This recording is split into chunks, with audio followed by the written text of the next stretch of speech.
Dear students, आज हम discuss करेंगे want of reaction isotherm. Want of reaction isotherm को पहले समझेंगे। आइसोथर्म मीन्स कांस्टेंट टेम्परेचर, यानी हम एक रिलेशन बनाएंगे, एक इक्वेशन बनाएंगे जो कांस्टेंट टेम्परेचर पे हम लेंगे और कांस्टेंट टेम्परेचर पे हम देखेंगे relation between delta G, equilibrium constant and reaction quotient. ठीक है, उसी को हम कहते हैं, ये जो रिलेशन बन जाएगी ना, उसको हम कहते हैं वांट ऑफ रिएक्शन आइसोथर्म। याद रखना, ये जो वांट ऑफ रिएक्शन आइसोथर्म है ना, ये हम उन कंडीशंस में डिराइव करते हैं जहां पे इक्विलिब्रियम ना बना हो, यानी रिएक्शन तो रिवर्सिबल होगी लेकिन हम इक्विलिब्रियम नहीं लेंगे वहां पे, यानी हम इक्विलिब्रियम पे ये डिराइव नहीं करेंगे, हम किसी भी पॉइंट पे डिराइव करेंगे, इक्विलिब्रियम पे नहीं। इससे पहले हमने law of chemical equilibrium derive किया, उसकी डेरिवेशन और इसकी डेरिवेशन सेम है, लेकिन लॉ ऑफ केमिकल इक्विलिब्रियम लिया हमने इक्विलिब्रियम पॉइंट पे, यहां पे लेंगे हम विदाउट इक्विलिब्रियम। चलो मैं आपको बताता हूं एक रिएक्शन, ये रिएक्शन कंसिडर करते हैं, ये रिवर्सिबल रिएक्शन है। A times A plus B times B gives C times C plus D times D, मगर रिवर्सिबल। याद रखना, ये हम इक्विलिब्रियम पे नहीं लेंगे, हम किसी भी पॉइंट पे लेंगे, बट नॉट एट इक्विलिब्रियम। समझ में आया? अब इसमें A प्लस B क्या है, ये रिएक्टेंट से, C प्लस D क्या है, ये प्रोडक्ट्स, राइट? समझ में आया ना? देखो, इससे पहले भी मैंने आपको बताया, जो A की फ्री एनर्जी होगी वो होगी GA। समझ में आया? शाबाश। अब मैं अगर A का केमिकल पोटेंशियल निकालूं, केमिकल पोटेंशियल ऑफ A, वो बराबर आएगा म्यू A, और म्यू A किसके बराबर रहता है? Free energy of A divide by number of moles of A। A के कितने मोल्स है, ये स्टोइकियोमेट्रिक कोएफिशिएंट ये है ना, यानी GA डिवाइड बाय A आएगा, फिर ये उसको कहते हैं हम केमिकल पोटेंशियल, यानी फ्री एनर्जी पर मोल, ये बराबर आएगा केमिकल पोटेंशियल की। तो फिर GA किसके बराबर आएगा, फिर मैं लिखूंगा GA, वो बराबर आएगा A म्यू A। ठीक है, याद रखना, यानी फ्री एनर्जी ऑफ A जो है वो हम ऐसे लिख सकते हैं, A म्यू A के बराबर। B की किसके बराबर आएगी, B म्यू B। C की किसके बराबर आएगी, C म्यू C। D की D म्यू D। ठीक है, अब अगर मैं total free energy of reactants ले लूंगा तो मैं करूंगा free energy of this plus free energy of this. Products की किसके बराबर आएगी, free energy of C plus free energy of D। Free energy को हम कैसे दिखाते हैं, या तो दिखाते हैं म्यू A से, ठीक है, यानी पर मोल, यानी free energy of all this किसके बराबर आएगा, ये आएगा म्यू A, या आएगा बराबर A इंटू GA, राइट? इस तरह हम लिख सकते हैं। ठीक है, चलो अब मैं दिखाता हूं, ये सपोज मुझे इसकी फ्री एनर्जी निकालनी है, वो बराबर आएगा GA के, यानी फ्री एनर्जी ऑफ GA, या मैं लिखूंगा A म्यू A, राइट? तो B की B म्यू B, C की C म्यू C, D की D म्यू D। अब मैं अगर रिएक्टेंट्स की टोटल फ्री एनर्जी निकालूंगा, वो बराबर आएगा A mu A plus B mu B, products की C mu C plus D mu D। यहां तक तो ठीक है, शाबाश। फिर मैं इसको कह सकता हूं कि free energy of reactants is equal to A mu A plus B mu B। Free energy of product वो बराबर आएगा C mu C plus D mu D। ये आएगा ना, शाबाश। ये दो हमें याद रखने, ये चीजें हमें याद रखनी। क्लियर? यहां तक तो ठीक है। अब मैं अगर at constant temperature and pressure, at constant temperature and pressure भी कांस्टेंट रखता हूं मैं, टेम्परेचर मैंने कांस्टेंट रखा, प्रेशर रखा कांस्टेंट। तो उस सिस्टम पे अगर मैं कहूंगा कि चेंज इन फ्री एनर्जी किसके बराबर आएगी, चेंज इन फ्री एनर्जी यानी डेल्टा G, किसमें, इस रिएक्शन मिक्सचर में, वो बराबर होगा free energy of product minus free energy of reactants, right. वो यही आएगा ना, free energy of products minus free energy of reactants. या मैं ऐसा कहूँगा कि डेल्टा जी जो है, डेल्टा जी वो बराबर आएगा, रिएक्टेंट्स की फ्री एनर्जी ये है और प्रोडक्ट्स की फ्री एनर्जी ये है ना। मैं ये कहूँगा ये बराबर आएगा C mu C plus D mu D, यानी प्रोडक्ट्स की फ्री एनर्जी माइनस रिएक्टेंट्स की फ्री एनर्जी कौन सी है, ये A mu A plus B mu B, right. ये आ गई चेंज इन फ्री एनर्जी। यहां तक तो ठीक है, शाबाश। अब म्यू क्या है एक्चुअली, सिंगल म्यू जो है वो केमिकल पोटेंशियल है, लेकिन जब हम म्यू को नंबर ऑफ मोल्स के साथ मल्टीपल करते हैं तो वो बन जाता है फ्री एनर्जी। अब मैं आपको दिखाता हूँ म्यू क्या है, म्यू किसके बराबर है। अगर हम ये जो है ना, ये रिएक्शन जो ऊपर मैंने ली, अगर मैं ये लूँगा गैस, यानी गैसियस स्टेट में, ये गैसेस एट इक्विलिब्रियम, ये आसान भी हो जाएगा, ठीक। और मैं लेता हूँ ये आइडियल कंडीशंस में, मान लीजिए ये आइडियल गैस की तरह बिहेव करता है, ठीक है, समझ में आया ना। तो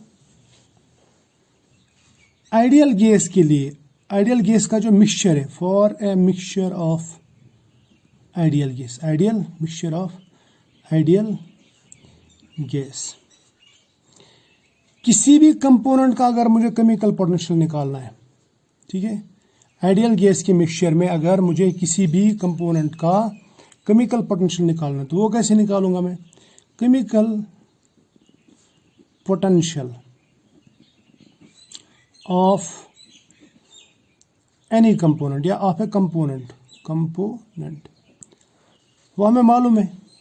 उसके लिए एक रिलेशन हमने ऑलरेडी डिस्कस की हुई, वो रिलेशन क्या है, वो ये है mu is equal to mu standard, यानी chemical potential is equal to chemical potential under standard conditions, ठीक, शाबाश, plus R T ln P,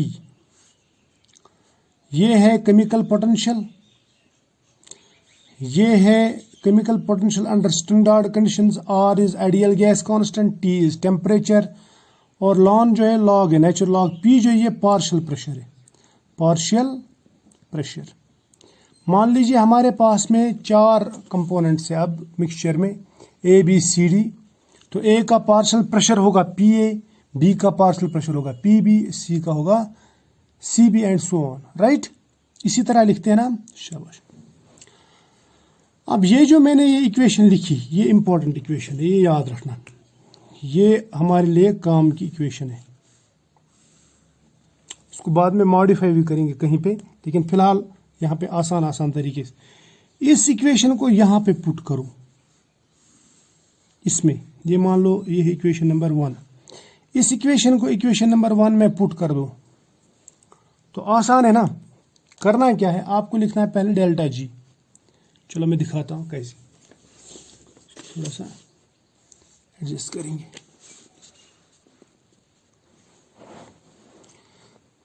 इसको थोड़ा सा मैं अलग कलर से लिखूंगा ताकि बात समझ में आ जाए, रेड कलर से लिखेंगे, राइट। देखो इसको करना है इसमें पुट, आप लिखेंगे पहले डेल्टा जी, ये डेल्टा जी बराबर आएगा, अब ये है सी जो है ना, सी मैं लिखूंगा यहाँ पे ये पूरा ब्रैकेट, यहाँ पे लिखूंगा मैं सी, ये वाला सी, उसके बाद में म्यू सी के बदले में लिखेंगे ये पूरा, मैं लिखूंगा सी इंटू, ठीक है, अंदर क्या लिखूंगा मैं, mu not C plus R T ln P C, right. ये यहां तक तो समझ में आया, शाबाश। प्लस लिखूंगा मैं, ये प्लस लिख देंगे, ये वाला डी लिखेंगे बाहर। अब म्यू डी के बदले में क्या लिखेंगे, म्यू डी के बदले लिखेंगे mu not D plus R T ln P D, right, ये पी डी, ये वाला पूरा। इसको कर देंगे ब्रैकेट क्लोज, राइट। यहाँ तक तो हो गया ये रिएक्टेंट्स, सॉरी प्रोडक्ट्स, माइनस कर देंगे रिएक्टेंट्स का। रिएक्टेंट में क्या है, पहले ए, मैं लिखूंगा ए, अंदर लिखेंगे म्यू ए, म्यू ए के बदले में क्या लिखेंगे, mu standard A plus R T ln P A, right. समझ में आया, शाबाश। उसके बाद में कर देंगे ब्रैकेट क्लोज, उसके बाद में बी के बदले में लिखेंगे प्लस स्मॉल बी, यहाँ पे अलग निकालो, फिर लिखो म्यू बी। म्यू बी किसके बराबर है, mu naught B plus R T ln P B, ठीक है। इसको कर दो ब्रैकेट क्लोज और यहाँ पे भी क्लोज कर दो। यहाँ तक तो ठीक है। इसको थोड़ा सा सिंप्लीफाई भी करेंगे। यहाँ पे आ जाएगा delta G equal to C into mu C, किसके बराबर बन जाएगा, ये बन जाएगा C mu not C plus C into R T, ये बन जाएगा C R T ln P C, ठीक है, ये वाला,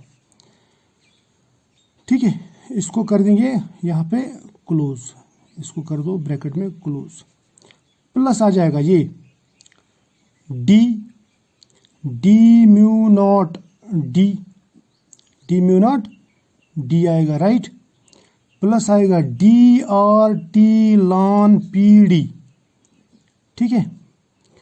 अब यहाँ सॉरी ये कैपिटल डी है, कैपिटल डी, ये कर दो ब्रैकेट क्लोज और यहाँ पे लॉन्ग ब्रैकेट भी यानी स्क्वायर ब्रैकेट भी सॉरी क्लोज कर दो। अब रह गया ये, इसको नीचे लिख देंगे, ये लिख देंगे माइनस, यहाँ पे लगा देंगे bracket A mu not A, मैं लिखूँ A mu not A plus A into R T ln P A, है ना, मैं लिखूँ A into R T ln P A, right. ये रख देंगे हम ब्रैकेट में, प्लस लिख देंगे ये वाला बी वाला, बी म्यू बी,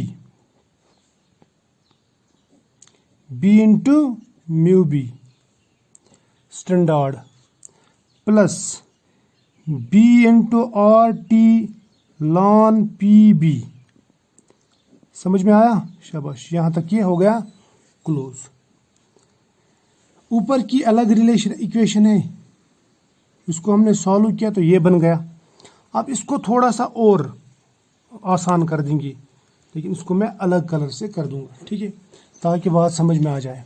देखो करना क्या है, डेल्टा जी लिख देंगे अपनी जगह, डेल्टा जी लिख दो अपनी जगह, ठीक है।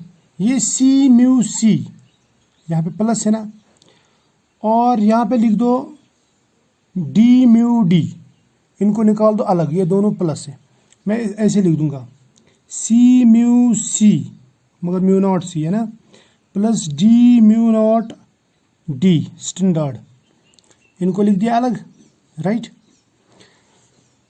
उसके बाद में बात मेरी समझ लेना, मैं क्या कहना चाहता हूँ।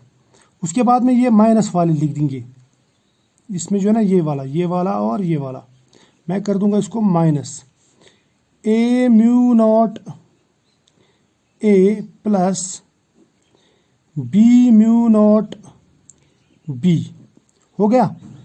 यानी हमने ये और ये लिख दिया अलग।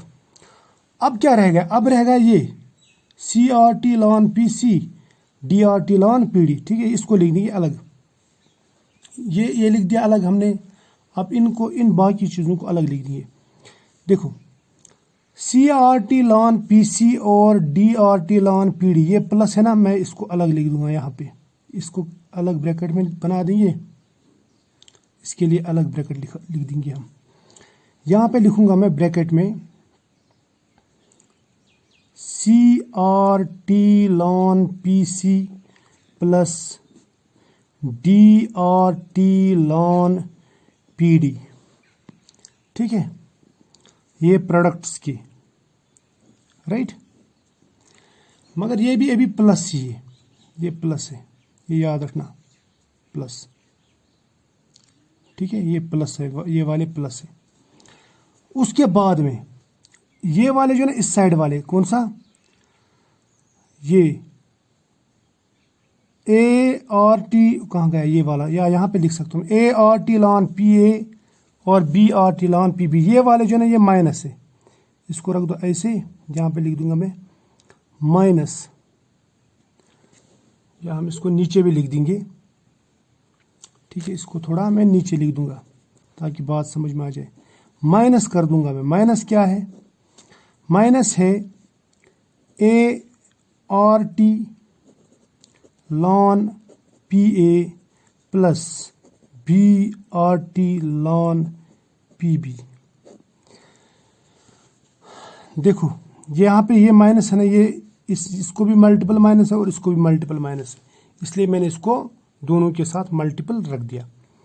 यहां तक तो बात समझ में आ गई। अब देखो इसको हम सॉल्व करेंगे।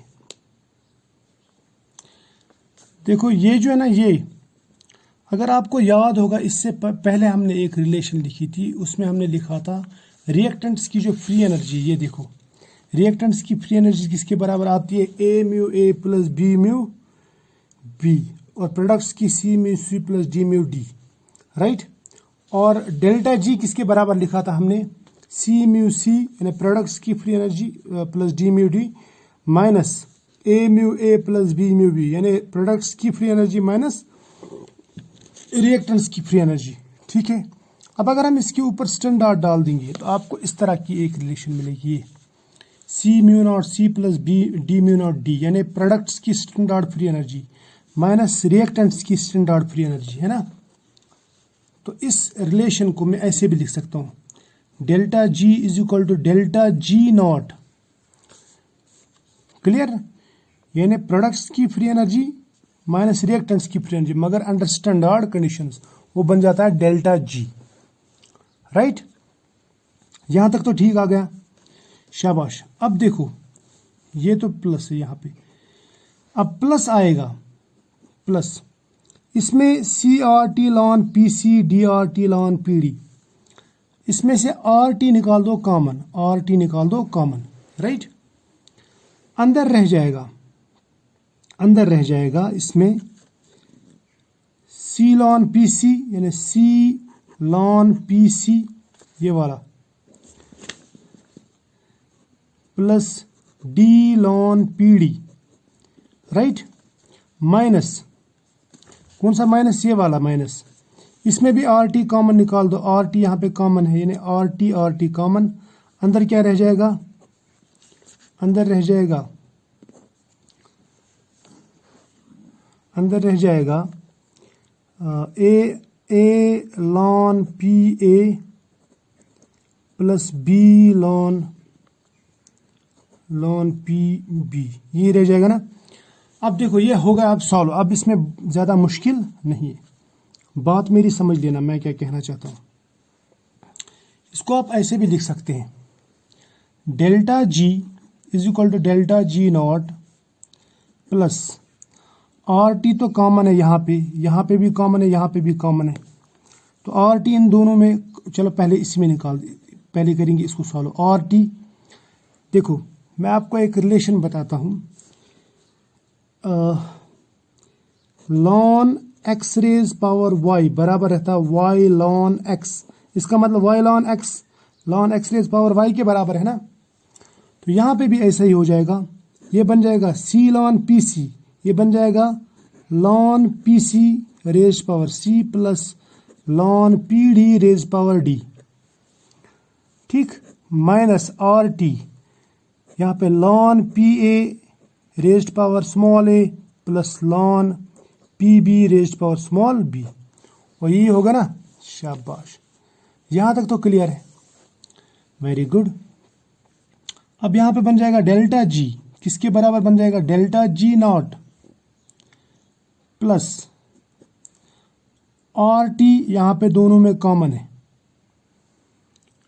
या आर टी पहले इसको सॉल्व करते, आर टी यहाँ पे है ना, लॉन ए प्लस लॉन बी किसके बराबर है, यहाँ पे लॉन ए प्लस लॉन बी बराबर रहता है लॉन ए इंटू बी, ठीक है।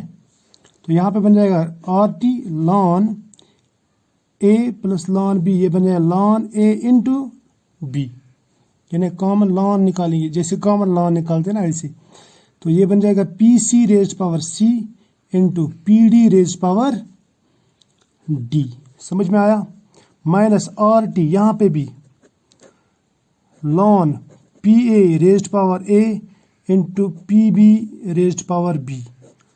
वो क्लियर हो गई बात।